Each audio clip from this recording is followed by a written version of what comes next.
सात्विक आहार करें, जो ऋतु की सब्जी है उसी का प्रयोग करें, ऋतु के फल का ही प्रयोग करें, जो ऋतु का नहीं है उस फल का प्रयोग न करें, जो केमिकल आदि डाल करके बहुत वर्ष, महीने 2 महीने 4 महीने तक बाद में भी चलाए जाते हैं। अब जैसे ऋतु नहीं है किसी फल का और वो फल है तो वो हमारे योग्य नहीं है। ऋतु का फल भले हो, जैसे आंवला या कोई भी ऐसा आपको खट्टा भी लग रहा तो आपके ब्रह्मचर्य की हानि नहीं होगी, क्योंकि ऋतु का फल है और प्रकृति वैसे ही देती जैसे शरीर की आवश्यकता होती है। तो कोई भी फल या कोई भी सब्जी ऋतु के अनुसार पाए। ऋतु के प्रतिकूल कोई भी सब्जी जो क्या कहते हैं कोल्ड स्टोर में है, हाँ कोल्ड स्टोर, उसमें रखी वाली ना पाए, मतलब ताजी ताजी जो ऐसा कोई भी भोजन ऐसा पाए जो पचने में हल्का हो, जो मधुर हो, प्रिय हो। गेहूं की रोटी, चावल, जौ की रोटी, साठी, मूंग, अरहर, चना, दूध गाय का, थोड़ा घी, चीनी, सेंधा नमक, शकरकंद और शुद्ध ऋतु के फल व सब्जी, ये आहार कभी आपके ब्रह्मचर्य को दूषित नहीं होने देगी, पर्याप्त है। अब अगर बढ़िया ये सात्विक आहार मिले तो शरीर भी स्वस्थ रहेगा, बुद्धि भी स्वस्थ रहेगी। और राजसी आहार जाते ही काम का अंदर स्फुरण होने लगेगा। अत्यंत उष्ण गर्मा गर्म एकदम निकल रहा है, गर्मा नहीं साधक को पाना, जब तक धुआं निकलता हो तब तक नहीं पाना, धुआं थोड़ा निकल जाए, वो एकदम नहीं लोग निकलते हैं एकदम गर्मा, ये साधक के लिए ब्रह्मचर्य के लिए हानिकारक। कड़ुआ, एकदम कड़ुआ बिल्कुल नहीं पाना, एकदम तीखा नहीं पाना, बहुत नमक पड़ा हुआ नहीं पाना, अत्यंत मीठा अधिक मीठा नहीं पाना, रूखा एकदम नहीं पाना, चटपटा नहीं, खट्टा आम की खटाई ये खटाई नहीं, और अधिक तेल युक्त, दोष युक्त, गरिष्ठ पूड़ी कचौड़ी मालपुआ समोसा ये नहीं। जो कचौड़ी पूड़ी मालपुआ, ये लाल मिर्च बिल्कुल नहीं, हींग नहीं, विशेष तेल का प्रयोग नहीं, प्याज लहसुन का तो किसी भी तरह से प्रश्न नहीं, गाजर नहीं, उर्द नहीं, सरसों का अधिक सेवन नहीं, कोई भी मसाला नहीं, मांस मछली कछुआ अंडा शराब चाय कॉफी कोकीन चरस चंडू ये सब नहीं। ये आहार पाते ही आपको चंचल बना देगा, कामी बना देगा, क्रोधी बना देगा, लालची बना देगा, पापी बना देगा। आप पाके देख लीजिए पक्का। जो ये अत्यंत उष्ण कड़ुआ तीखा नमकीन अत्यंत मीठा रूखा चटपटा खट्टा तेल युक्त दोष युक्त गरिष्ठ पूड़ी कचौड़ी मालपुआ खट्टा लाल मिर्च तेल हींग प्याज लहसुन गाजर उड़द सरसों मसाला मांस मछली कछुआ अंडा शराब काफी डाफी और कोकीन और चरस और चंडू और सभी सब, ये सब पाने वाले कभी ब्रह्मचर्य नहीं रह सकते। इनसे निश्चित पाप के आचरण बनेंगे, रोग शोक दैन्य बढ़ेगा, आयु तेज सामर्थ्य सौभाग्य नष्ट होगा। राजसी पुरुष कभी ब्रह्मचारी नहीं हो सकता। और तामसी राजसिक आहार भी मिलता है। तामसिक आहार में जब अधिक मात्रा में गर्मा गर्म पाया जाता है तो तामसिक ही हो जाता है। इसके अलावा जो बासी भोजन है, जो रसहीन भोजन है, जो दुर्गंध युक्त भोजन है, जो जूठा भोजन है, सड़ा हुआ भोजन है, जिस तेल में कई बार पकवान बनाए गए हो उस तेल में बना हुआ, ये सब तमोगुणी भोजन है। भले एक बार निकल गया 2 बार निकल उसी में निकाल, अब दुकानों में तो यही होता है, उसमें थोड़ी कि एक बार निकाल के वो घी हटा दिया या तेल हटा दिया, वो तो जब तक उसमें जान रहेगी, मक्खी भी गिरी तो पड़ी रही 24 घंटा, दूसरे दिन छन्नी से निकाल लिया, उसका भी रस उसी में गया और बन के गरम गरम जलेबी आए, बोले जय राधा वल्लभ लाल क्यों चक पार, बहुत संभल के भाई। एक घी या तेल के पदार्थ जो जिससे कई बार निकाला जा चुका है वो पकवान तमोगुणी हो जाता है, घृणित हो जाता है, निंदनीय हो जाता है, उसे नहीं पाना चाहिए। तामसिक आहार बिल्कुल ब्रह्मचर्य के लिए घातक है और राजसिक आहार भी। तामसिक आहार पाने वाला वो राक्षस बन जाता है, उसके अंदर पूरी राक्षसी वृत्ति होती है। ऐसा पुरुष सदैव रोगी दुखी बुद्धिहीन क्रोधी लालची आलसी दरिद्र अधर्मी पापी और अल्पायु होता है। जो हस्त क्रिया के द्वारा वीरपात करता रहता है वो अकाल मृत्यु को निश्चित प्राप्त हो जाएगा, मरेगा। क्योंकि महत अपराध बंद हो, मत समझो कि अपराध नहीं बन रहा, वो अकाल मृत्यु को प्राप्त होगा, उसके अंदर से भयंकर रोग पैदा हो जाएंगे, परेशान हो जाए। डरो डरो, वैसे ही मरना है, काहे को ऐसे मर रहे हो। राधा राधा रटो, नियम से चलो, एक बार निश्चय कर लो मुझे हर जन्म सहना है, प्रभु की प्राप्ति के लिए मैं हर कष्ट सहूंगा, ऐसा भाव कर लो। और फिर सात्विक भोजन भी जब पा रहे हो तो विचार बिल्कुल ठीक होने चाहिए। भोजन पाते समय कोई ऐसा दृश्य जिससे आपके विचार गंदे हो, कोई ऐसा पढ़ना जिससे विचार गंदे हो, कोई ऐसी वार्ता करना, या कोई अंदर ही अंदर विचार गंदे करते हुए सात्विक आहार भी पाओगे तो आपकी बुद्धि पतित हो जाएगी। महापुरुषों ने ये अनुभव करके बताया है। भोजन पाते समय जो विचार होता है उससे रस बनता है, रस, उसी रस में आपके भाव जाते हैं, वही भाव आपकी नस नाड़ियों में जाकर के वैसे ही पूरे शरीर को प्रभावित कर देते हैं जैसे भोजन पाते समय हम विचार करते हैं। इसलिए बहुत सावधान, भोजन पाते समय यदि आपके पास चिंतन की भाववृत्ति नहीं तो आप बाहर से सत्संग लगा दीजिए, कीर्तन लगा दीजिए और उसको सुनते हुए प्रसाद पाए, बहुत बढ़िया। ये तो देखो कलयुग भगवान की कितनी कृपा है, भोजन पा रहे हो, कोई महात्मा बोल रहा है, सत्संग आप बैठे सुन रहे हैं, बहुत बढ़िया है। यंत्र का आजकल तो बहुत बड़ी कृपा है। अगर कुछ नहीं तो नाम कीर्तन लगा दीजिए, प्रसाद पा रहे, नाम कीर्तन चल रहा, चतुरासी जी के पद चल रहे, ठाकुर जी की कोई वार्ता चल रही और हम प्रसाद पा रहे, तो हमारा सारा चिंतन सुनने में गया और प्रसाद पा रहे, वो हमारे अंदर भागवतिकता प्रकट करेगा। जो साधक ब्रह्मचर्य रहना चाहता हो, सबसे पहली बात है, वर्णन किया गया था कि एक बार भोजन, किसी ने प्रश्न किया कमेंट में कि एक बार भोजन तो शाम के दूध और कुछ फलहार चल जाए, वैसे हमारी राय एक बार भोजन की नहीं है, अपने अपने भाव होते हैं। हमारी राय है आप भले 2 बार पाइए लेकिन आपका प्रिया प्रीतम से चिंतन हट के भोजन में न जाए। प्रिया प्रीतम आप एक बार पाते हैं, 14 रोटी दबा के पा लिए तो ठीक नहीं है, आप उसे 7-7 कर लीजिए, 6-6 कर लीजिए, 3-3 कर लीजिए, जितना आपसे बन जाए। भोजन का चिंतन नहीं होना चाहिए, भजन में भोजन विक्षेप ना बने, ना तो भूखे रहने में ना छके रहने में, ये साधक को खुद देखना है। और शरीर की बात, बोले 2 ही रोटी पानी है और वहां 2 रोटी छुन्न से हो गई, पता ही नहीं चला कहां गई। अब हर चिंतन बन रहा कि कब 6 बजे 2 और मिले। भैया हमें ऐसी साधना में कोई भी लगाव नहीं है, 2 की जगह चुपचाप 4 डाल लो, राधा राधा जपो 6 घंटे 8 घंटे, फिर आवे तो फिर 2 डाल लो, इसमें कोई हानि नहीं होने वाली।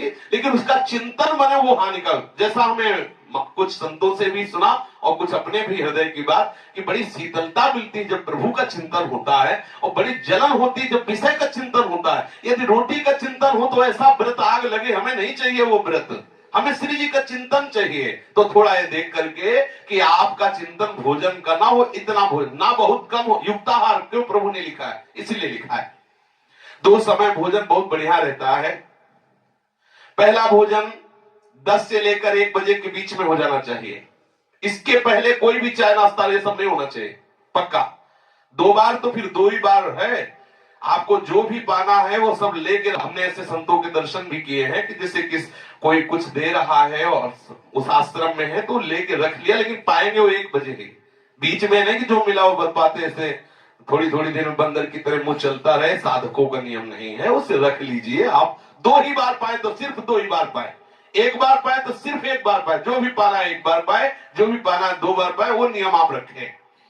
दिन का भोजन 10 से 1 बजे के बीच में हो जाना चाहिए और रात्रि का भोजन 8 बजे के पहले ही हो जाना चाहिए, 8 बजे के बाद नहीं होना चाहिए। 8 बजे के बाद उसमें पचने में दिक्कत पड़ेगी, कब्ज बनेगा, ब्रह्मचर्य घातक बात होगी।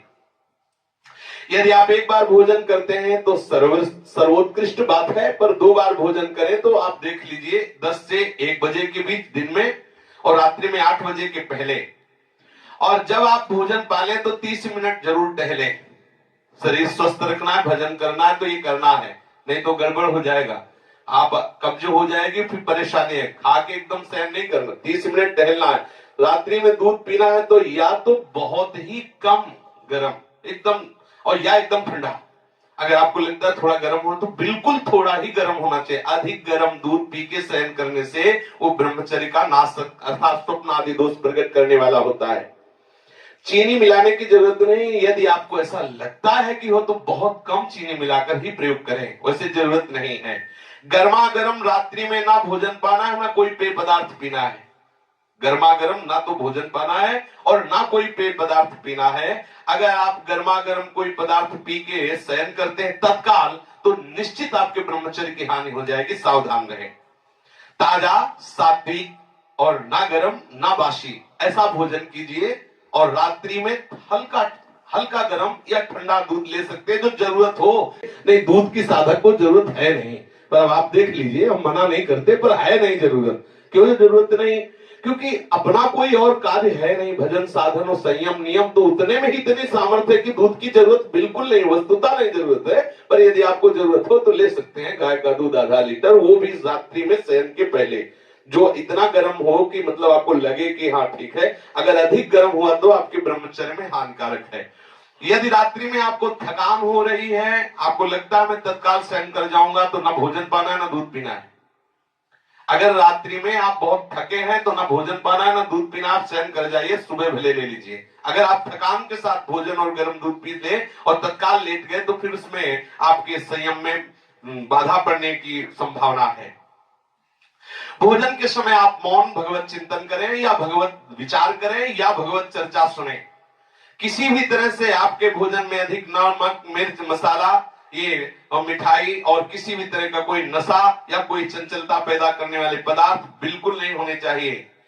भोजन के समय पानी बिल्कुल नहीं पीना चाहिए, ऐसा अभ्यास कर लेना चाहिए। यदि आपको प्यास लगती है तो भोजन के पहले आधा घंटा 1 घंटा पहले 1 गिलास ले लीजिए और भोजन के 1 घंटा आधा घंटे बाद ले लीजिए। उत्तम बात है 1 घंटा, लेकिन ना से पाओ तो आधा घंटा, लेकिन भोजन के बीच में जल लेने का विधान नहीं है, जो वास्तविक नियम से चलना चाहिए। तभी लीवर खराब हो जाता है, और एक कोरा पाया आधा लीटर पानी, फिर वो तो सब गड़बड़ हो जाता है। ऐसा अपने लोगों ने 20 वर्ष से अभ्यास किया है, पूरा भोजन हो जाएगा, एक बूंद पानी की जरूरत नहीं है। भोजन के समय पानी नहीं पीना चाहिए, भोजन के 1 घंटा बाद या 1 घंटा पहले पानी ले लेना चाहिए। भोजन के पहले हाथ पैर और मुंह धो करके पूरे पवित्र हो करके फिर भोजन पाने बैठना चाहिए। भोजन नियमित समय पर, नियमित अर्थात 4 रोटी तो 4 ही नहीं। अब ये नहीं होना चाहिए कि आज भूख ज्यादा लगी 6 कर लो, नहीं, नियमित आहार नियमित होना चाहिए। वो भूखे रहो भजन करो, बढ़िया रहेगा। जितना एक नियम बना लो भोजन का उतना। राह चलते हो भोजन नहीं पाना, खड़े होकर भोजन नहीं पाना, लेट कर भोजन नहीं पाना, अनुचित चिंतन करते हुए भोजन नहीं पाना, अनुचित क्रिया जहां हो रही वहां देखते हुए भोजन नहीं पाना। प्रातः काल बिना कुल्ला किए जल पीने का अभ्यास बनाएं। बिना कुल्ला के आप शयन करके उठे, नाम जप किए, और ऊषा पान उसे कहते हैं, वो आयुर्वेद के अंतर्गत है, वो आपके उदर में बड़ा लाभदायक रहेगा। वैसे तांबे के पात्र में जल रख ले रात्रि में, और उसके बाद सुबह उठे बिना कुल्ला किए और वो पानी पिए तो आपके उदर में बहुत लाभदायक होगा और अपने साधन में सहयोगी होगा।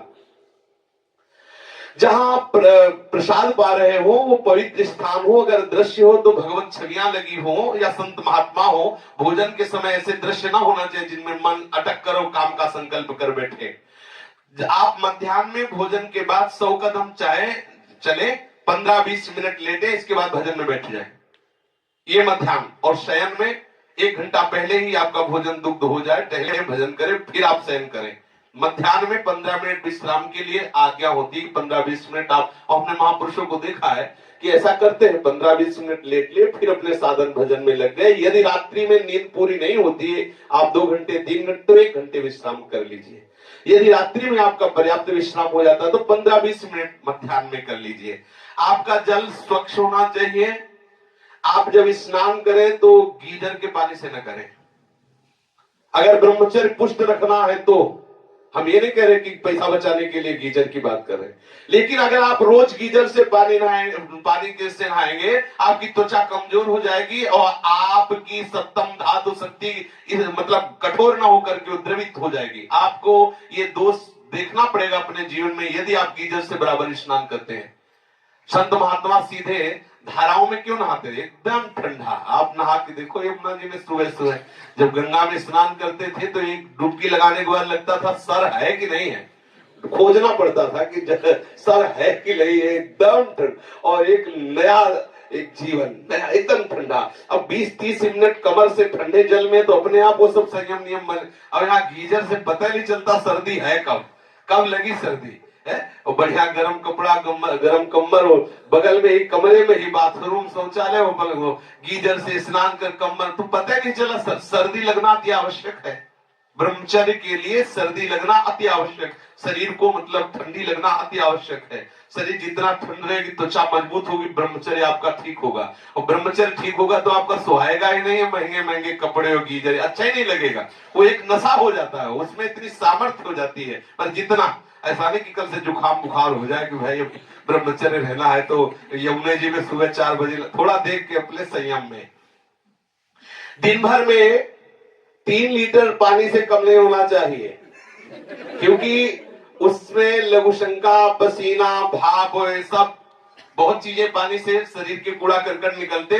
कम से कम 3 लीटर पानी पीना चाहिए, उससे गर्मी क्षय होती है, बहुत से दोष नष्ट होते हैं। पेशाब, पसीना, भाप आदि के रूप में आपके शरीर से पानी निकलता रहता है। आप ऋतु के अनुसार पानी और बढ़ा सकते हैं, पर 3 लीटर से कम नहीं। और यदि आपको कब्ज की बीमारी, तो तत्काल आप उस पर सात्विक उपाय कीजिए, कब्ज शरीर में बना न रहे, क्योंकि कब्ज रहने से हमारे ब्रह्मचर्य में जरूर दोष उत्पन्न हो जाएगा। जब आप जल पिए तो वज्रासन में बैठकर धीरे धीरे जल पिए, स्वाद लेते, एकदम गटक के 1 मिनट में 1 लीटर पी गए ऐसा नहीं, आराम आराम से पीजिए, धीरे धीरे से भगवत चिंतन करते हुए। प्यास जितनी भी अधिक जब लगे तब पानी पियोगे तो आपकी जीवनी शक्ति को बढ़ाएगी।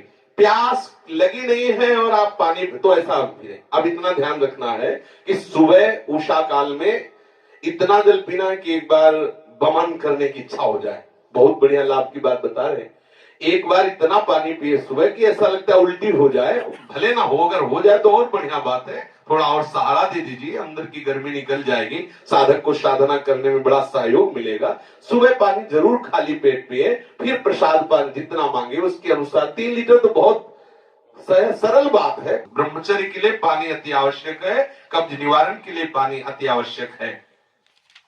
जो जल का सेवन नहीं करते हैं उनके पेट में जरूर कब्ज होती है, उनकी गर्मी बनी रहती है, और स्वप्न दोष रूपी शिकायत उनमें ज्यादा बढ़ने लगती है। आप सावधान होकर के ना तो ऐसा करें कि बिल्कुल भूखे रहें, ना तो ऐसा करें कि बिल्कुल छके रहें, ये भी ब्रह्मचर्य में घातक है। एकदम भोजन छोड़ दिया 2-4 दिन तो वो सिस्टम नहीं संभाल पाएगा।